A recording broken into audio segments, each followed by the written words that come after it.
What are the elements that make you more likely to be successful? It is a competitive world out there. What are the pieces of the puzzle? I listed some here. The ones that are in gray, like having your team and having funding, are grayed out because they can come later. Okay? You do not need those things to start a company. And I've talked about the first one, passion, determination. There are personal attributes that make an entrepreneur. You have to have something that people really care about. You're going to make them want to use your product instead of what they're using today. Okay? People talk about the difference between nice to have and must have. A good base for a company is something that people are screaming. They're like, hey, I really need this fixed. Well, it turns out that airline prices are highly volatile. This is a graph. On the x-axis you see dates. On the y-axis you see prices. It's the price of a particular flight. And there are these fluctuations that mean that if you buy it at the wrong time, you could really pay a lot more money than you should. And I had that experience personally, as Lyndon mentioned. And so I said, let's do research on this. Could you write a computer program that anticipates these fluctuations, that predicts them, and allows you to figure out when's the right time to buy your ticket? And with a grad student at the time, Alex Yates, and a couple of colleagues at USC, we did this study over a limited data set, and we found that we got quite good results using data mining technology. And we published a paper on this in the data mining conference. And there were a bunch of results, and we used various metrics. Bottom line is, fair prediction worked, and that was really surprising to people. Okay? Now here's the interesting thing that happened. So far, this was just an academic study. I was like, wow, could you do this? And that's the kind of curiosity-driven research that we do here all the time. And it would have ended just as this paper, except the next thing happened, which is the UW decided to issue a press release on this. This is back on April 1st, 2003. And most university press releases are what I like to call, in computer speak, write only. Okay, they write them and nobody reads them. And there's a lot of press releases, so somebody did a study. Remarkably with this one, the Seattle PI picked it up, and Wire picked it up, Business Week, MSNBC, Como News. I think the pinnacle of the kind of media feeding frenzy over this little study was when NBC Nightly News did a program on this. Now here's the interesting thing that happened. In response to all this, I got literally hundreds of emails. I got phone calls, both from just random people saying, yeah, where can I get this product, and people in the industry from Expedia, Sabre, you name it. People were very interested in learning about this. And this was the point where I suddenly realized, there's really something here, right? If we could do this for real, as opposed to the simulated study, people really want this, okay? And that was kind of when the light bulb went off in my head, and I said, let's figure out how to do something with this. And there's just plenty of skepticism. Some you saw on the tape, spokesperson for Alaska Airlines. Somebody thought that it was actually an April Fool's joke because the press release was on April 1st. Not a good day to do a press release on some innovative technology. Anyway, this kind of skepticism just galvanized me further. I said, okay, I know that our technology can do this. Let's go. And the next steps, and again, this is highly abridged, and I can get into more detail later. We did found a company called Hamlet Incorporated with backing from the Druinovich Group. The company licensed the predictive technology and the patent associated with it from C4C. It turned out to be quite a valuable patent. It was ultimately awarded and covers this idea of using prediction to predict the price of airfares. In June 2006, the company was renamed Farecast, and it was launched. Notice, by the way, the timeline here from 2003, where the paper was, to 2006, the launch. And that's not because we were sitting on our hands and kind of like, oh, well, yeah, maybe we should launch someday. A lot of hard work in the intervening time. And then the company was sold to Microsoft in 2008. And unlike a lot of things that get sold to big companies and disappear, it's still part of Bing Travel. So if you want predictions on your airfares, go there, although I no longer can attest anything about the accuracy of that. Not only am I not involved, but the whole team left, so who knows who's managing that. But at least you can see what it looks like. So let's talk about what are the learnings from here.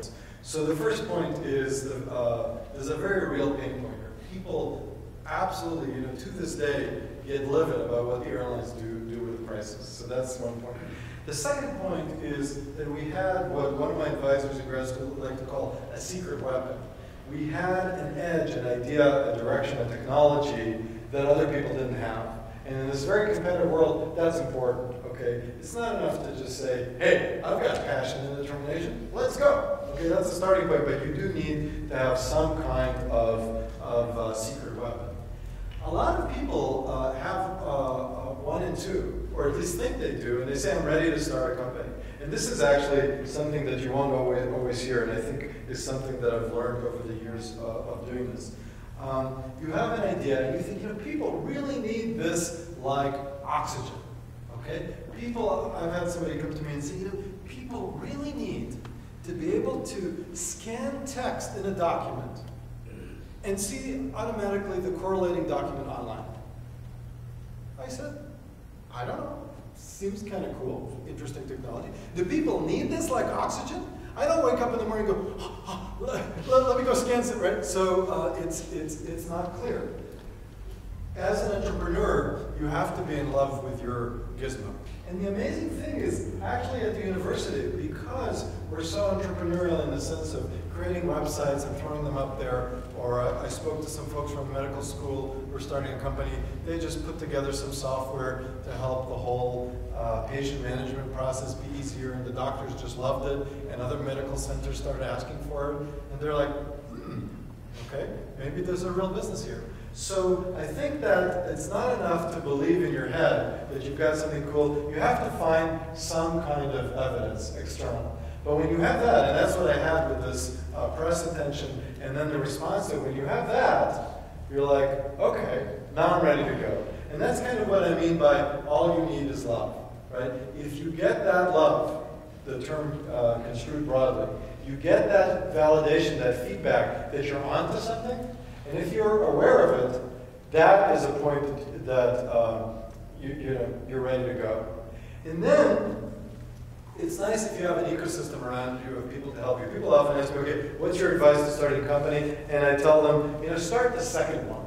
Right? Because you learn so much through mistakes in the first one, just go straight to the second one. Obviously, that's tongue-in-cheek. You can't start the second one. What you can is get advice and feedback and help from people around you who have that experience. So C4C has a number of programs, right? They're available to talk. The Washington Research Foundation, big help to me. Madrona Venture Group doesn't just sit there in their plush offices downtown and say, hey, when you're ready for the IPO, give me a call. They have office hours on campus. They're open. I can introduce you to them. They're open to meeting with talented people. They recognize that there's a tremendous amount of talent and innovation in this university, and it makes sense to them to work in partnership with us to start companies. There's also a lot of people in Seattle. There's Techstars, there's Angels Clubs, there's the Business Plan Competition, there's the Center for Entrepreneurship. There are tremendous resources here to help you figure it out. Okay, just ask. Later down the road, we've got a team together. Again, how can I start a company and be at the university? The answer is, I'm not a business person. 3 people who deserve tremendous credit are Hugh Green, the CEO of the company, Mike Frigin, who was the VP of Product and Marketing, Jay Bartow, who was the VP of Engineering. These are the people who built the product, shipped it, really created the company. These people, actually with the exception of Jay, who's an old friend, were not there when I started. So it's not like you have to have all the pieces, or really any of the pieces when you start. And likewise with funding, right? We started, there was no funding. More than $20 million went into to Farecast. So again, it is a long road from when you have a great idea and even you have the validation to actually having an ongoing concern. And then last but not least is you need to have luck, right? We were very, very lucky. So many things have to go right. At the key point in the discussion with Microsoft, suddenly they went radio silent on us, and the next thing we know is we read in the papers, they made an offer to buy Yahoo.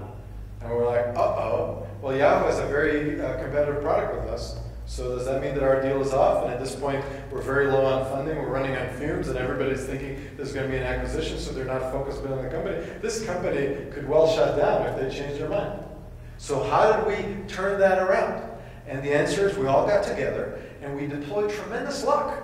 And they called us 2 days later and said, no, look, even if we buy you, we're still going to buy you, and the other thing might not happen. And it didn't happen, and we were very lucky. So look in the mirror and ask, am I a lucky person? If you're the kind of person who's like not lucky, I don't want to know. But if you're lucky, that's good. That's good. Luck is very, very important. So the thing I want to emphasize here, what was the team on day one? What was our business model? How do we know that the airlines weren't just going to squash us, right? If we're predicting what's going to happen with the prices with Farecast, aren't the airlines going to object to that, right? Those are some of the questions, and I can give you 20 more. Where are we going to get our data? These are all questions that I did not have the answer to in day one. So it's really important because, again, we're academic and we're kind of want to write a paper and tie up the loose ends and dot the I's and cross the T's. I did not know the answer to the most fundamental questions about Farecast when we got started. What I had, though, was love, right? And that's all you need. The other pieces come. It's really, one of my favorite phrases about a startup is you're building the airplane while you're flying. A little bit risky, right? A little bit unsettling at times, but that's what we do. So if you're sitting there and saying, yeah, but if you had all these things, I did not have all those things when I started, okay? And you don't have to either. And the last point that I want to make is about risk, okay? And to tell you the truth, and again, I know you might get a different impression from me, but to tell you the truth, I'm actually not a big risk taker, okay? My first car was a Volvo. I went into academia where you can get tenure. My parents are survivors of the Holocaust. It's not the profile of somebody who's a risk taker. And I'm actually not a huge risk taker. But when people tell me, well, isn't starting a company a huge risk? And my question is, what risk? What exactly is the risk? If you, anybody who's at the company today, if the company were to shut down tomorrow, could get a great job, probably for more pay, within a week. Okay, for software people in Seattle, talented business people, a startup is not a risk. To me, it's a little bit like, the stock market is volatile. Why don't I just keep the money under the mattress? If I keep my money under the mattress, right, however much money I have, it's guaranteed that inflation will slowly eat at it, right, until a few years later it's worth half of what it was, right? So if you put it in the stock market, right, there's volatility, right? But volatility is not risk if you're in it for long enough, right? This is standard investment advice. And by the way, don't. I'm not a licensed investment advisor. But you see my point, right? In the long run, sometimes very long run, it feels that way. Stock market goes up. There's volatility along the way, okay? But it's not risk. The risk is keeping your money under the mattress because you're guaranteed it's not going to work. So to me, not living life to its fullest, that's the real risk, okay? To look back 5 years later, 10 years later, 20 years later, and say, yeah, I could have been a contender, but it was more comfortable to just, not do anything. That's a real risk. I encourage you to not do that. Thank you very much. We're very fortunate at UW to have C4C and to have it led by Lyndon Rhodes, who's a very experienced entrepreneur. She's put together a great team and a set of programs for analyzing patents, for licensing technology to startups, for hooking you up with advisors and VCs. I think that's terrific. Madrona Venture Group, where I'm a venture partner, is always talking to people on campus. They're a great resource. The Washington Research Foundation is here. There are a lot of pieces to form an ecosystem that's there to help once you start going down this road.